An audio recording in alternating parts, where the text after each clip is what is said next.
Selamat sore semuanya, apa kabar? Saya Swasti Marsyapsari selaku Head of Strategic ya Sadari-Sedari, organisasi yang bergerak di bidang textile waste. Hari ini, eee, it's an honor to me untuk bisa menjadi moderator di dalam podcast ini. Selamat sore, saya sapa narasumber kita Mbak Anggi. Halo Mbak Anggi. Halo, selamat sore Mbak Marsha. Iya, terima kasih nih Mbak Anggi udah datang dan, bersedia untuk meluangkan waktunya di dalam podcast ini, eee, yang berjudul Ekonomi Sirkular untuk Pembangunan Rendah Karbon. Mungkin izinkan saya untuk, menanyakan nih, sedikit background tentang Mbak Anggi. Silahkan Mbak Anggi. Boleh, Mbak Marsha, perkenalkan nama saya Anggi dari Direktorat Lingkungan Hidup Kementerian PPN Bappenas. Ya, terima kasih Mbak Anggi. Di dalam podcast ini mungkin nanti kita akan, menanyakan beberapa pertanyaan, ke Mbak Anggi seputar ekonomi sirkular. Isu, sirkular ekonomi ini, menjadi opportunity yang besar untuk, Indonesia dalam rangka mengurangi sampah juga, men-support, lingkungan yang ada.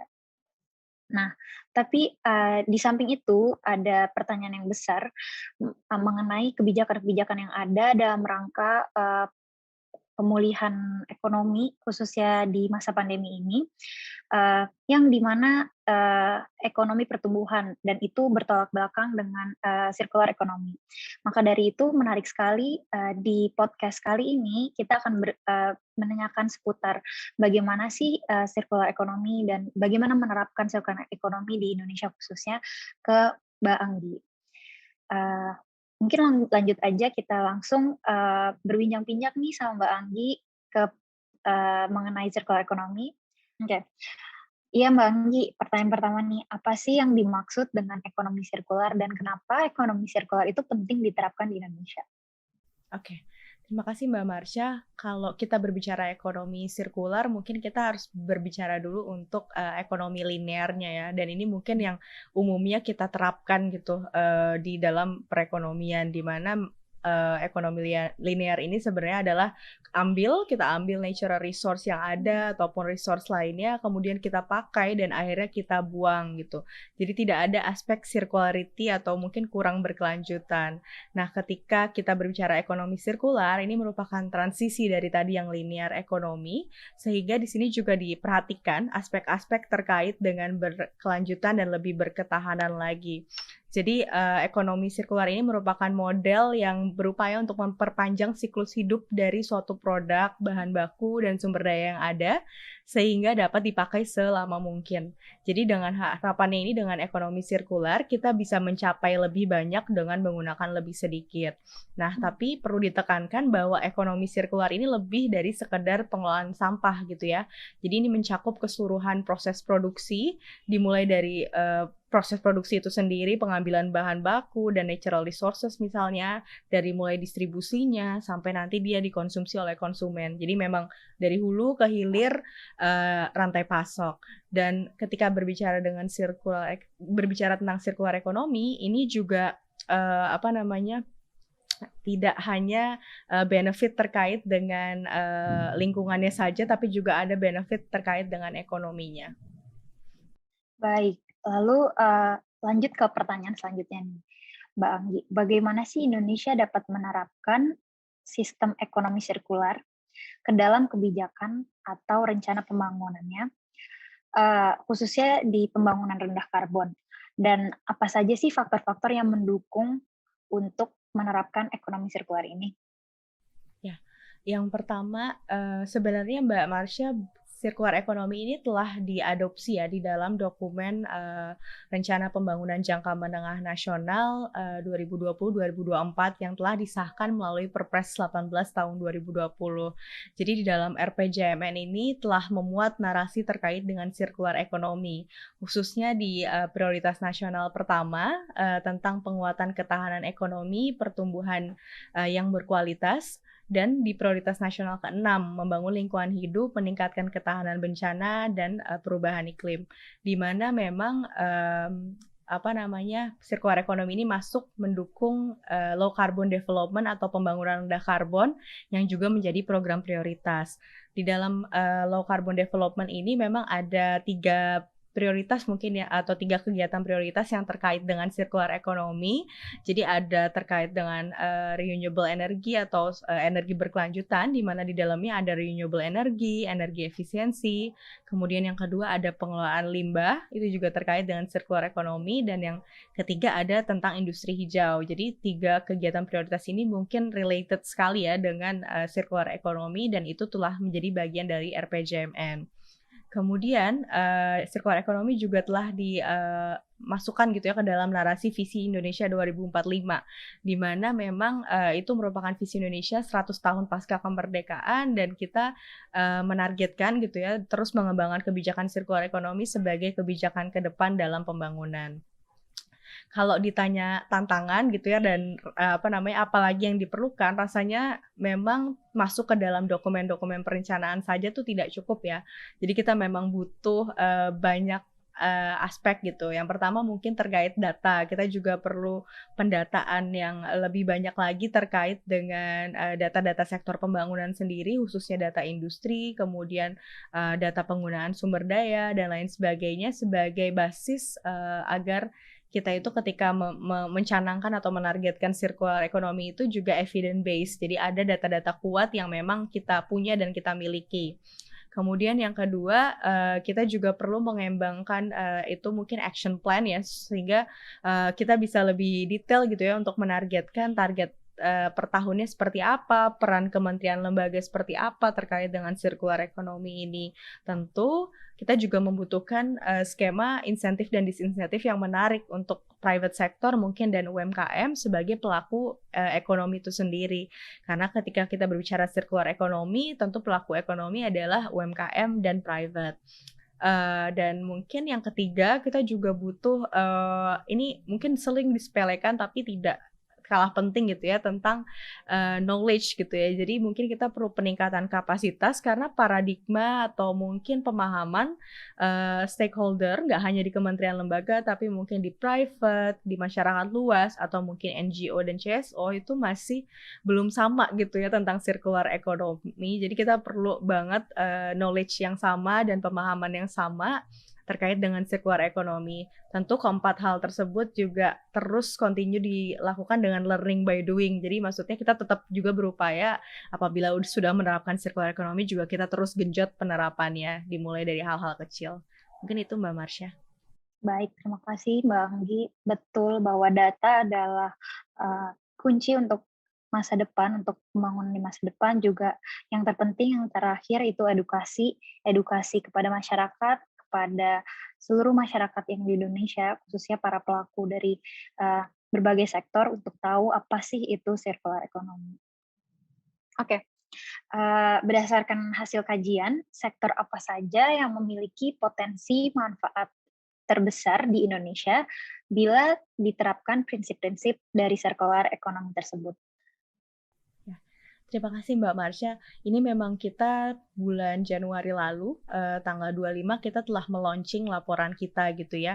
Ini laporan mungkin adalah milestone pertama terkait dengan ekonomi sirkular di Indonesia. Jadi memang kita pengen menganalisa dulu secara holistik sebenarnya bagaimana sih potensi penerapan sirkular ekonomi di Indonesia dari aspek ekonomi itu sendiri, sosial, dan juga lingkungan. Dan ini mungkin kajian pertama yang secara komprehensif gitu ya melihat terkait dengan aspek circularity di Indonesia. Nah, pada kajian ini disusun cukup lama, setahun dari mulai 2020, dan kita menerapkan ada kira-kira potensial 5 sektor prioritas gitu ya. 5 sektor ini dinilai dari yang pertama dari aspek ekonominya itu sendiri. Jadi memang 5 sektor ini memiliki kontribusi cukup besar ke GDP Indonesia sekitar 33% kalau nggak salah di tahun 2019, dan apa namanya, dari aspek circularity-nya sendiri. Jadi memang, di industri ini memang dimungkinkan untuk melakukan, penerapan ekonomi sirkular dan yang ketiga adalah aspek stakeholder-nya. Bagaimana kira-kira, apa namanya, tanggapan atau mungkin respon dari stakeholder di bidang tersebut gitu ya, ketika kita, ingin mengintroduce circular economy. Nah, dari kajian kita ini adalah 5 sektor yang terpilih yang memang, menjadi priority. Yang pertama itu sektor makanan minuman, jadi food and beverage. Kemudian yang kedua ada textile, ini mungkin Mbak Marsha juga related ya. Jadi textile juga apa namanya menjadi priority. Kemudian yang ketiga ada construction. Yang keempat ada elektronik. Yang kelima kita ada wholesale dan retail, tapi kita zoom in di plastiknya sendiri gitu ya, karena memang plastik digunakan cukup banyak gitu ya di sektor wholesale dan retail. Oke. Wow, dari 5 sektor tersebut, saya lumayan related nih, Mbak, karena saya salah satu, NGO yang bergerak di bidang textile waste ya. Nah, pertanyaan selanjutnya, seberapa besar sih dampak bagi lingkungan, sosial, dan ekonomi, juga apa aja sih keuntungan yang didapat dari hasil penerapan ekonomi sirkular ini? Iya, jadi memang, apa namanya, kebetulan laporan lengkapnya juga bisa dicek ya, teman-teman nanti kalau kelewat gitu di website-nya LCDI, jadi bisa diunduh laporan lengkap dan, kalau mungkin pusing bacanya bisa baca executive summary-nya, itu juga sudah bisa diunduh di website LCDI, publicly access.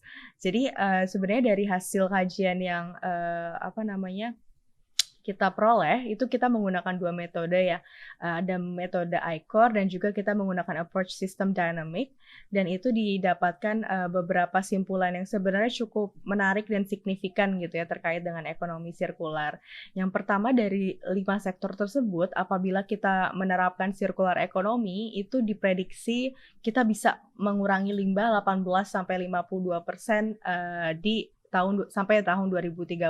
Jadi memang ini angka yang cukup besar dan, mungkin kalau Mbak, Marsha lihat, variatif ya 18-52% gitu, gap-nya cukup tinggi karena memang setiap sektor itu punya apa, ciri khas dan tematik masing-masing gitu ya. Jadi memang, rata-ratanya di 18-52% dan ini sebenarnya cukup signifikan karena kalau kita terusan bisnis as usual itu diprediksi mungkin di 2025 tuh atau 2030 tuh, ya TPA kita udah penuh semua lah dan apa, dihasilkan tuh hampir 60 juta ton sampah gitu ya, dan ini tentu kita nggak inginkan gitu.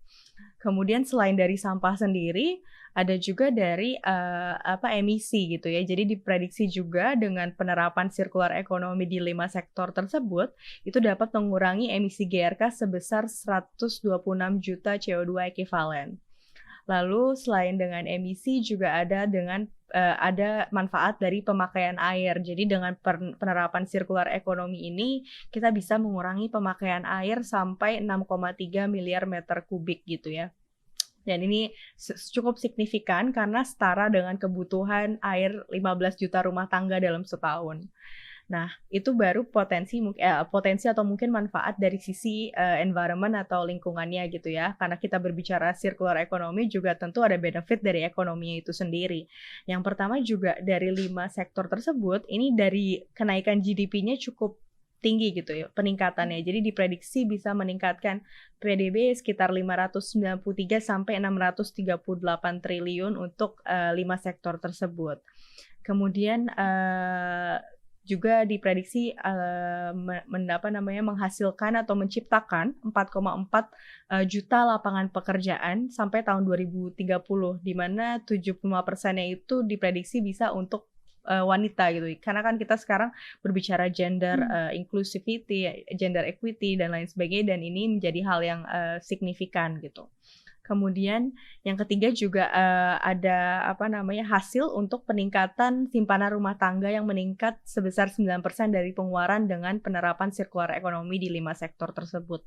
Mungkin itu Mbak, kira-kira gambaran dari hasil kajian kita gitu ya, facts finding terkait dengan sirkular ekonomi. Wah, menarik banget ya, Mbak. Mungkin, saya juga udah baca sekilas, mungkin nggak terlalu detail karena lumayan banyak ya kajiannya, tapi, sekilas saya baca, 20 sampai 30 halaman itu, saya sebagai masyarakat dan pelaku di bidang NGO sangat terinformasikan sekali mengenai, kajian ini gitu loh. Karena sementara ini, melihat dari tahun-tahun sebelumnya kita belum pernah ada data yang, komprehensif untuk tahu seberapa sih, Indonesia sampai mana sih sekarang dan datanya gimana gitu. Nah, untuk selanjutnya, eee, pertanyaannya lebih kepada apa sih menurut Mbak Anggi nih peran masyarakat, yang bisa kita lakukan dalam mendukung terciptanya dan terlaksananya ekonomi sirkular? Dan mungkin khususnya dari saya personal, apakah yang, pemerintah bisa bantu gitu untuk masyarakat atau pelaku-pelaku seperti komunitas seperti saya? Terima kasih. Ya, terima kasih Mbak Marsha. Mungkin, spesifiknya gitu ya terkait dengan masyarakat dan ekonomi sirkular ini, pertama masyarakat itu berperan sebagai konsumen gitu ya. Jadi kita memang sebagai konsumen itu harus, ibaratnya mencerdaskan dirilah tentang produk yang kita konsumsi dan, ibaratnya kita juga harus mempelajari dari mana suatu produk ini berasal, bagaimana cara pembuatannya dan lain sebagainya. Jadi kita memang tidak boleh asal mengkonsumsi gitu ya, terkait dengan, kalau kita lagi belanja-belanja seperti ini. Kemudian ada banyak hal simpel sebenarnya terkait dengan penerapan mungkin circular economy yang cukup mudah, dimulai dari, apa namanya, daur ulang, misalnya penerapan daur ulang atau mungkin, pengomposan untuk limbah yang organik di rumah tangga itu juga salah satu bentuk circularity yang, mudah untuk dilakukan oleh masyarakat misalnya.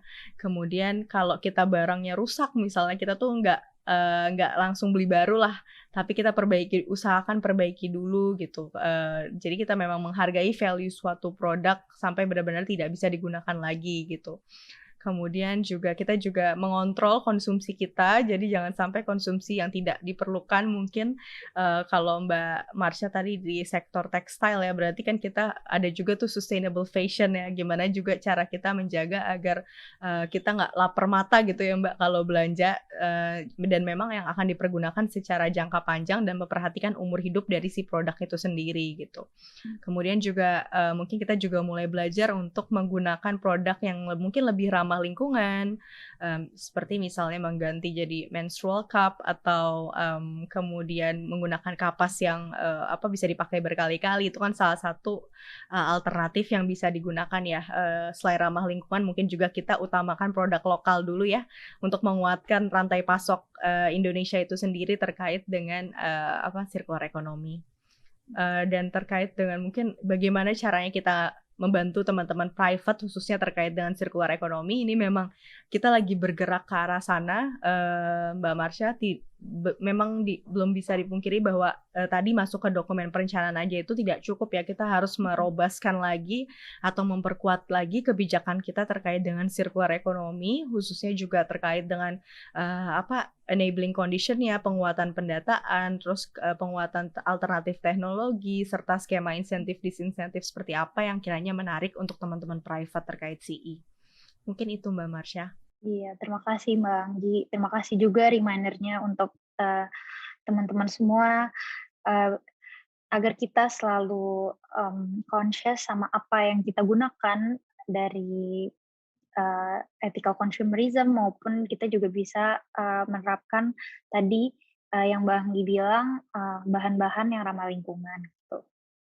Nah, pertanyaan terakhir nih Mbak dari saya, mengenai, apa saja sih tantangan di masa pandemi ini ya khususnya, dalam mengimplementasikan ekonomi sirkular di Indonesia?